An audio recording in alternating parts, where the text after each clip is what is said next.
नमस्कार दर्शकों, मेरे चैनल कथा कोश पर आप सभी का बहुत बहुत स्वागत है। मैं इस चैनल पर विभिन्न कथाकारों की कहानियाँ प्रस्तुत करूँगी। आशा है आप सभी को अवश्य ही पसंद आएंगी। पसंद आने पर लाइक, शेयर और सब्सक्राइब करना ना भूलें।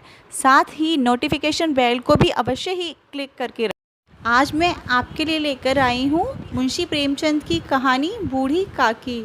तो चलिए शुरू करते हैं। बहुधा बचपन का पुनरागमन हुआ करता है। बूढ़ी काकी में जिह्वा स्वाद के सिवा और कोई चेष्टा शेष न थी और न अपने कष्टों की ओर आकर्षित करने का रोने के अतिरिक्त कोई दूसरा सहारा ही। समस्त इंद्रियां, नेत्र, हाथ और पैर जवाब दे चुके थे। पृथ्वी पर पड़ी रहती और घरवाले कोई बात उनकी इच्छा के प्रतिकूल करते, भोजन का समय टल जाता या उसका परिणाम पूर्ण न होता अथवा बाजार से कोई वस्तु न आती तो वे रोने लगती थीं। उनका रोना सिसकना साधारण रोना न था, वे गला फाड़ फाड़ कर रोती थीं। उनके पतिदेव को स्वर्ग सिधारे कालांतर हो चुका था। बेटे तरुण हो कर चल बसे थे। अब एक भतीजे के अलावा और कोई न था। उसी भतीजे के नाम उन्होंने अपनी सारी संपत्ति लिख दी। भतीजे ने सारी संपत्ति लिखाते टाइम खूब लंबे चौड़े वादे किए, किंतु वे सब वादे केवल कुली डुपो के दलालों के दिखाए हुए सब्ज़बाग थे। यद्यपि उस संपत्ति की वार्षिक आय 150-200 रुपये से कम न थी, तथापि बूढ़ी काकी को पेट भर भोजन भी कठिनाई से मिलता था। इसमें उनके भतीजे पंडित बुद्धिराम का अपराध था अथवा उनकी अर्धांगिनी श्रीमती रूपा का, इसका निर्णय करना सहज न था। बुद्धिराम स्वभाव के सज्जन थे, किंतु उसी समय तब तक कि उनके कोष पर आँच न आए। रूपा स्वभाव से तीव्र थी, सही, पर ईश्वर से डरती थी। अतएव बूढ़ी काकी को उसकी तीव्रता उतनी न खलती थी जितनी बुद्धिराम की भलमन साहत। बुद्धिराम को कभी कभी अपने अत्याचार का खेद होता था। विचारते कि इसी संपत्ति के कारण मैं इस समय भला मानुष बना बैठा हूँ। यदि भौतिक आश्वासन और सूखी सहानुभूति से स्थिति में सुधार हो सकता हो, उन्हें कदाचित कोई आपत्ति न होती, परंतु विशेष व्यय का भय उनकी सुचेष्टा को दबाए रखता था। यहाँ तक कि यदि द्वार पर कोई भला आदमी बैठा होता और बूढ़ी काकी उस समय अपना राग अलापने लगती तो वह आग हो जाते और घर में आकर उन्हें ज़ोर से डांटते। लड़कों को बुढ़ों से स्वाभाविक विद्वेष होता ही है, और फिर जब यह माता पिता का रंग देखते तो वे बूढ़ी काकी को और सताया करते। कोई चुटकी काटकर भागता, कोई उन पर पानी की कुल्ली कर देता। काकी चीख मारकर रोती, परंतु यह बात प्रसिद्ध थी कि वह केवल खाने के लिए रोती हैं। अतएव उनके संताप और आर्तनाद पर कोई ध्यान नहीं देता था। हाँ, काकी क्रोधातुर होकर बच्चों को गालियाँ देने लगती तो रूपा घटनास्थल पर आ पहुँचती। इस भय से काकी अपनी जिह्वा का कदाचित ही प्रयोग करती थीं। यद्यपि उपद्रव शांति का यह उपाय रोने से कहीं अधिक उपयुक्त था। संपूर्ण परिवार में यदि काकी से किसी को अनुराग था तो वह बुद्धिराम की छोटी लड़की लाडली थी। लाडली अपने दोनों भाइयों के भय से अपने हिस्से की मिठाई चबैना बूढ़ी काकी के पास बैठकर खाया करती थी। यही उसका रक्षागार था, और यद्यपि काकी की शरण उनकी लोलुपता के कारण बहुत महंगी पड़ती थी, तथापि भाइयों के अन्याय से सुरक्षा कहीं सुलभ थी तो बस यहीं। इसी स्वार्थानुकूलता ने उन दोनों में सहानुभूति का आरोपण कर दिया था। रात का समय था। बुद्धिराम के द्वार पर शहनाई बज रही थी और गांव के बच्चों का झुंड विस्मयपूर्ण नेत्रों से गाने का रसास्वादन कर रहा था। चारपाइयों पर मेहमान विश्राम करते हुए नाइयों से मुक्कियां लगवा रहे थे। समीप खड़ा भाट विरुदावली सुना रहा था और कुछ भावज्ञ मेहमानों की वाह वाह पर ऐसा खुश हो रहा था मानो इस वाह वाह का यथार्थ में वही अधिकारी हो। दो एक अंग्रेजी पढ़े हुए नवयुवक इन व्यवहारों से उदासीन थे। वे इस गंवार मंडली में बोलना अथवा सम्मिलित होना अपनी प्रतिष्ठा के प्रतिकूल समझते थे।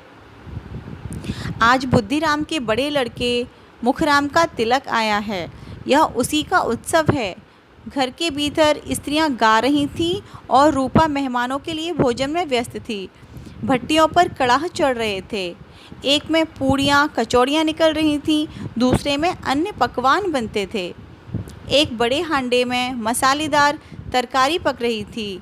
घी और मसाले की शुद्धावर्धक सुगंधी चारों ओर फैली हुई थी। बूढ़ी काकी अपनी कोठरी में शोकमय विचार की भांति बैठी हुई थीं। यह स्वाद मिश्रित सुगंधि उन्हें बेचैन कर रही थी। वे मन ही मन विचार कर रही थीं, संभवतः मुझे पूड़ियाँ न मिलेंगी, इतनी देर हो गई, कोई भोजन लेकर नहीं आया। मालूम होता है कि सब लोग भोजन कर चुके हैं, मेरे लिए कुछ न बचा। यह सोचकर उन्हें रोना आया, परंतु अपशकुन के भय से वह रो न सकीं। आहा, कैसी सुगंधी है, अब मुझे कौन पूछता है। जब रोटियों के ही लाले पड़े हैं, तब ऐसे भाग्य कहाँ कि भरपेट पूड़ियाँ मिलें। यह विचार कर उन्हें रोना आया। कलेजे में हुक सी उठने लगी, परंतु रूपा के भय से उन्होंने फिर मौन धारण कर लिया। बूढ़ी काकी देर तक इन्हीं दुखदायक विचारों में डूबी रहीं। घी और मसालों की सुगंधी रह रह कर मन को आपे से बाहर किए देती थी। मुंह में पानी भर भर कर आता था। पूड़ियों का स्वाद स्मरण करके हृदय में गुदगुदी होने लगती थी। किसे पुकारूं, आज लाडली बेटी भी नहीं आई। दोनों छोकरे सदा दिख दिया करते हैं, आज उनका भी पता नहीं। कुछ मालूम तो होता कि क्या बन रहा है। बूढ़ी काकी की कल्पना में पूड़ियों की तस्वीर नाचने लगती। खूब लाल लाल, फूली फूली, नरम नरम होंगी। रूपा ने भली भांति भोजन किया होगा। कचौड़ियों में अजवाइन और इलायची की महक आ रही होगी। एक पूड़ी मिलती तो ज़रा हाथ में लेकर देखती, क्यों न चलकर कढ़ा के सामने ही बैठूं। पूड़ियाँ छन छन कर तैयार होंगी। कढ़ाह से गरम गरम निकाल कर थाल में रखी जाती होंगी। फूल हम घर में भी सूंघ सकते हैं, परंतु वाटिका में कुछ और ही बात होती है। इस प्रकार निर्णय करके बूढ़ी काकी उकड़ू बैठकर हाथों के बस सरकती हुई बड़ी कठिनाई से चौखट से उतरी और धीरे धीरे रेंगती हुई कढ़ा के पास जा बैठी। यहाँ आने पर उन्हें उतना ही धैर्य हुआ जितना भूखे कुत्ते को खाने वाले के सम्मुख बैठने में होता है। रूपा उस समय कारभार से उद्विग्न हो रही थी। कभी इस कोठे में जाती, कभी उस कोठे में, कभी कड़ाह के पास जाती, कभी भंडार में। किसी ने बाहर से आकर कहा, महाराज ठंडाई मांग रहे हैं। ठंडाई देने लगी। इतने में फिर किसी ने आकर कहा, भाट आया है, उसे कुछ दे दो। भाट के लिए सीधा निकाल रही थी कि एक तीसरे आदमी ने आकर पूछा, अभी भोजन तैयार होने में कितना विलंब है, ज़रा ढोल मजीरा उतार दो। बेचारी अकेली स्त्री दौड़ते दौड़ते व्याकुल हो रही थी। झुंझलाती थी, कुड़ती थी, परंतु क्रोध प्रकट करने का अवसर न पाती थी। भय होता कहीं पड़ोसी यह न कहने लगें कि इतने में उबल पड़ी। प्यास से स्वयं कंठ सूख रहा था। गर्मी के मारे फूकी जाती थी, परंतु इतना अवकाश न था कि ज़रा पानी पी ले अथवा पंखा झल ले। यह भी खटका था कि ज़रा आँख हटी और चीज़ों की लूट मची। इस अवस्था में उसने बूढ़ी काकी को कड़ाह के पास बैठा देखा तो जल गई। क्रोध न रुक सका। इसका भी ध्यान न रहा कि पड़ोसिनें बैठी हुई हैं, मन में क्या कहेंगी।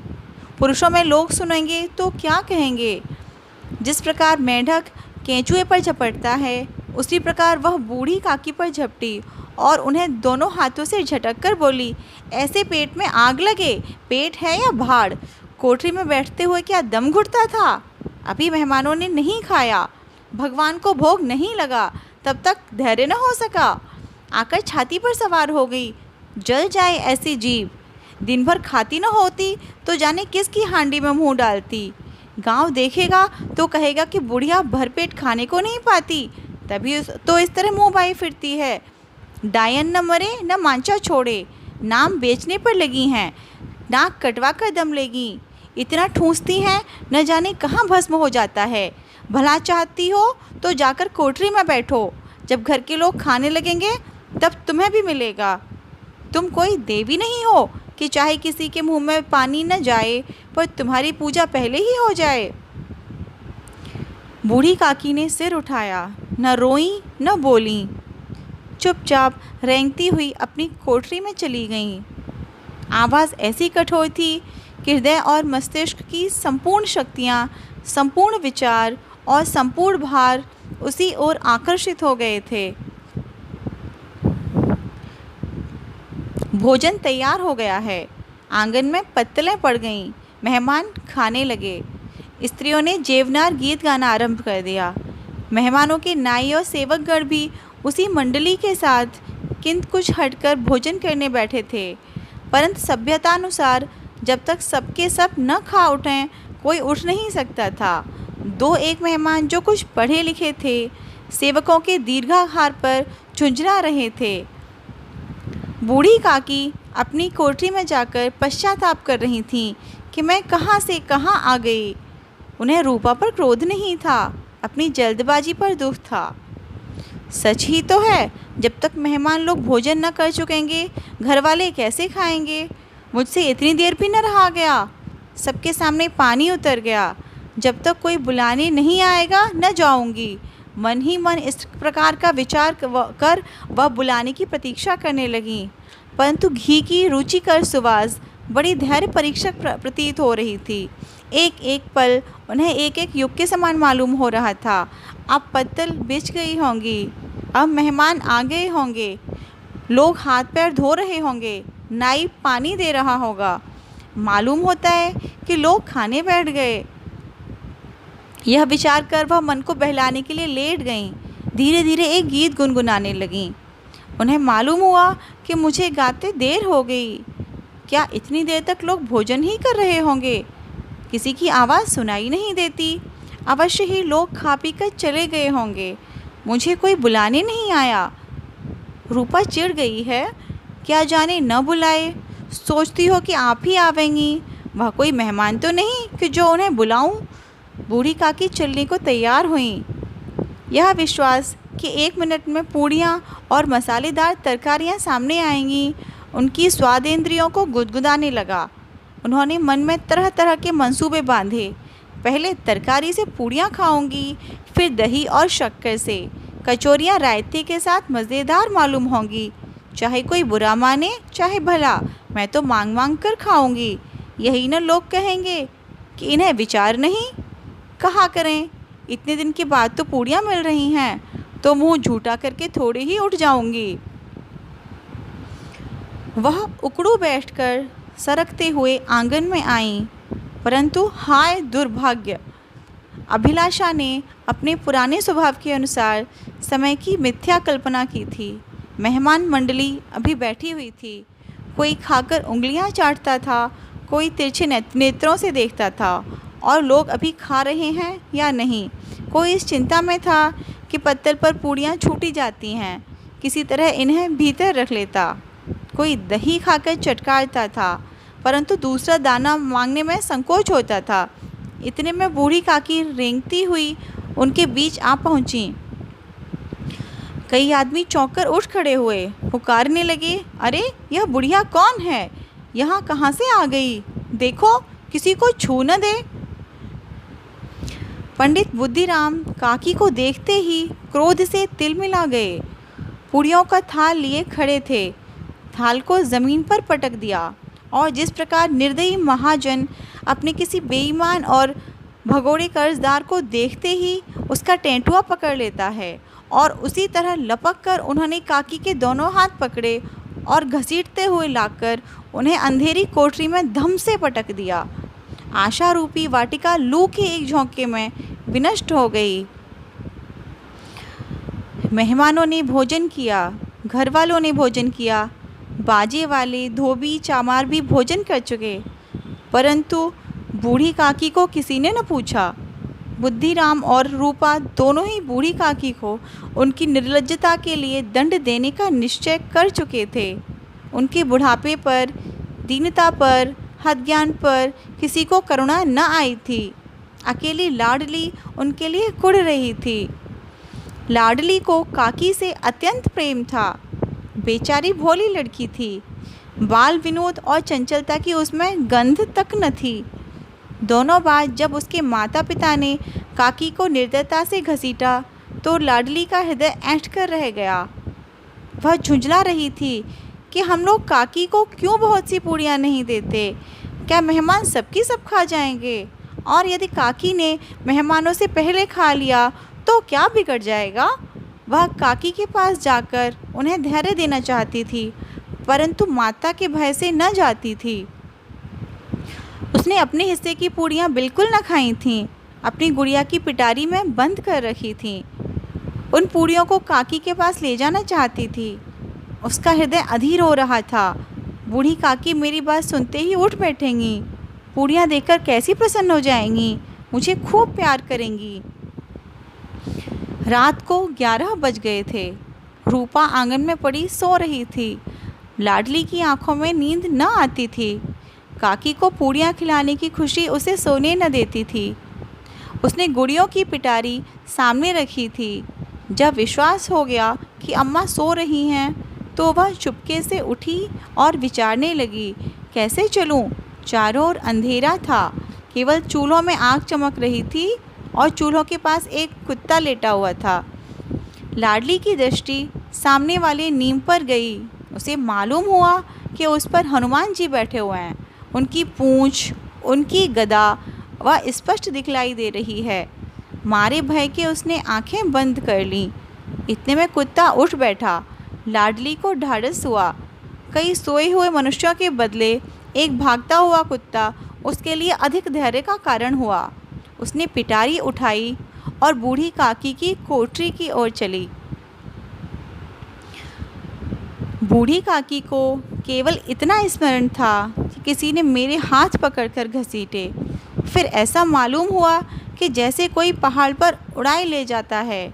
उनके पैर बार बार पत्थरों से टकराए। तब किसी ने उन्हें पहाड़ पर से पटका तो वे मूर्छित हो गईं। जब वे सचेत हुईं तो किसी की ज़रा सी आहट न मिलती थी। समझी कि सब लोग खा पी कर सो गए और उनके साथ मेरी तकदीर भी सो गई। रात कैसे कटेगी? राम, क्या खाऊं? पेट में अग्नि धधक रही है। हाँ, किसी ने मेरी सुधि न ली। क्या मेरा पेट काटने से धन जुड़ जाएगा? इन लोगों को इतनी भी दया नहीं आती कि न जाने बुढ़िया कब मर जाए। इसका क्यों जी दिखावें? मैं पेट की रोटियां ही तो खाती हूँ कि और कुछ। इस पर यह हाल। मैं अंधी अपाहिज ठहरी, न कुछ सुनूं न बूझूं। यदि आंगन में चली गई तो क्या बुद्धिराम से इतना कहते न बनता था कि काकी अभी लोग खाना खा रहे हैं, फिर आना। मुझे घसीटा, पटका। उन्हीं पूड़ियों के लिए रूपा ने सबके सामने गालियाँ दी। उन्हीं पूड़ियों के लिए इतनी दुर्गति करने पर भी उनका पत्थर का कलेजा न पसीजा। सबको खिलाया, मेरी बात तक न पूछी। जब तब ही न दी, अब तब क्या देंगे? यह विचार कर काकी निराशा में संतोष के साथ लेट गईं। ग्लानि से गला भर भर जाता था, परंतु मेहमानों के भय से रोती न थीं। सहसा कानों में आवाज़ आई, काकी उठो, मैं पूड़ियाँ लाई हूँ। काकी ने लाडली की बोली पहचानी। चटपट उठ बैठी। दोनों हाथों से लाडली को टटोला और उसे गोद में बिठा लिया। लाडली ने पूड़ियाँ निकाल कर दीं। काकी ने पूछा, क्या तुम्हारी अम्मा ने दी हैं? लाडली ने कहा, नहीं, यह मेरे हिस्से की हैं। काकी पूड़ियों पर टूट पड़ी। 5 मिनट में पिटारी खाली हो गई। लाडली ने पूछा, काकी पेट भर गया? जैसे थोड़ी सी वर्षा ठंडक के स्थान पर और भी गर्मी पैदा कर देती है, उसी भांति इन थोड़ी सी पूड़ियों ने काकी की क्षुधा और इच्छा को और भी उत्तेजित कर दिया था। बोली, नहीं बेटी, जाकर अम्मा से और मांग लाओ। लाडली ने कहा, अम्मा सोती हैं, जगाऊंगी तो मारेंगी। काकी ने पिटारी को फिर टटोला। उसमें कुछ खुरचन गिरी थी। बार बार होठ चाटती थीं, चटकारे भरती थीं। हृदय मसोस रहा था कि और पूड़ियाँ कैसे पाऊँ। संतोष सेतु जब टूट जाता है तब इच्छा का बहाव अपरिमित हो जाता है। मत वालों को मत का स्मरण करना उन्हें मदान्ध बनाता है। काकी का अधीर मन इच्छाओं के प्रबल प्रवाह में बह गया। उचित और अनुचित का विचार जाता रहा। वे कुछ देर तक इस इच्छा को रोकती रहीं। सहसा लाडली से बोली, मेरा हाथ पकड़कर वहाँ ले चलो जहाँ मेहमानों ने बैठकर भोजन किया है। लाडली उनका अभिप्राय समझ न सकी। उसने काकी का हाथ पकड़ा और ले जाकर झूठे पत्तलों के पास बिठा दिया। दीन शुद्धातुर हत ज्ञान बुढ़िया पत्तलों से पूड़ियों के टुकड़े चुन चुन कर भक्षण करने लगी। ओह, दही कितना स्वादिष्ट था, कचौड़ियाँ कितनी सलोनी, खस्ता कितनी कोमल।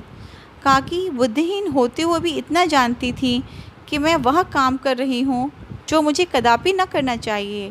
मैं दूसरों की झूठी पत्तल चाट रही हूँ। परंतु बुढ़ापा तृष्णा रोग का अंतिम समय है, जब संपूर्ण इच्छाएं एक ही केंद्र पर आ लगती हैं। बूढ़ी काकी में यह केंद्र उनका स्वादेंद्रिय थी। ठीक उसी समय रूपा की आंख खुली। उसे मालूम हुआ कि लाडली मेरे पास नहीं है। वह चौंकी, चारपाई के इधर उधर ताकने लगी कि कहीं नीचे तो नहीं गिर पड़ी। उसे वहाँ न पाकर वह उठी तो क्या देखती है कि लाडली झूठे पत्तलों के पास चुपचाप खड़ी है और बूढ़ी काकी पत्तलों पर से पूड़ियों के टुकड़े उठा उठा कर खा रही हैं। रूपा का हृदय सन्न हो गया। किसी गाय की गर्दन पर छुरी चलते देखकर जो अवस्था उसकी होती, वही उस समय उसकी हुई। एक ब्राह्मणी दूसरे की झूठी पत्तलों को टटोले, इससे अधिक शोकमय दृश्य असंभव था। पूड़ियों के कुछ ग्रासों के लिए उसकी चचेरी सास ऐसा निकृष्ट कर्म कर रही हैं। यह वह दृश्य था जिसे देखकर देखने वालों के हृदय कांप उठते हैं। ऐसा प्रतीत होता मानो ज़मीन रुक गई, आसमान चक्कर खा रहा है, संसार पर कोई आपत्ति आने वाली है। रूपा को क्रोध न आया। शोक के सम्मुख क्रोध कहाँ? करुणा और भय से उसकी आंखें भर आईं। इस अधर्म का भागी कौन है? उसने सच्चे हृदय से गगनमंडल की ओर हाथ उठाकर कहा, परमात्मा, मेरे बच्चों पर दया करो। इस अधर्म का दंड मुझे मत दो, नहीं तो मेरा सत्यानाश हो जाएगा। रूपा को अपनी स्वार्थपरता और अन्याय इस प्रकार प्रत्यक्ष रूप में कभी न दिखाई पड़े थे। वह सोचने लगी, हाय कितनी निर्दय हूँ। जिसकी संपत्ति से मुझे 200 रुपया आय हो रही है, उसकी यह दुर्गति, और मेरे कारण। हे दयामय भगवान, मुझसे बड़ी भारी चूक हुई है, मुझे क्षमा करो। आज मेरे बेटे का तिलक था, सैकड़ों मनुष्यों ने भोजन पाया, मैं उनके इशारों की दासी बनी रही, अपने नाम के लिए सैकड़ों रुपए व्यय कर दिए, परंतु जिसकी बदौलत हज़ारों रुपए खाए, उसे इस उत्सव में भरपेट भोजन न दे सकी। केवल इसी कारण तो वह वृद्धा असहाय है। रूपा ने दिया जलाया, अपने भंडार का द्वार खोला और एक थाली में संपूर्ण सामग्रियां सजाकर बूढ़ी काकी की ओर चली। आधी रात जा चुकी थी। आकाश पर तारों के थाल सजे हुए थे और उन पर बैठे हुए देवगण स्वर्गीय पदार्थ सजा रहे थे, परंतु उसमें किसी को वह परमानंद प्राप्त न हो सका जो बूढ़ी काकी को अपने सम्मुख थाल देखकर प्राप्त हुआ। रूपा ने कंठारुद्ध स्वर में कहा, काकी उठो, भोजन कर लो, मुझसे आज बड़ी भूल हुई, उसका बुरा न मानना। परमात्मा से प्रार्थना कर दो कि वह मेरा अपराध क्षमा कर दें। भोले भाले बच्चों की भांति जो मिठाइयाँ पाकर मार और तिरस्कार सब भूल जाता है, बूढ़ी काकी वैसे ही सब कुछ भुलाकर बैठी हुई खाना खा रही थीं। उनके एक एक रोए से सच्ची सदिच्छाएं निकल रही थीं और रूपा बैठी स्वर्गीय दृश्य का आनंद लेने में निमग्न थी।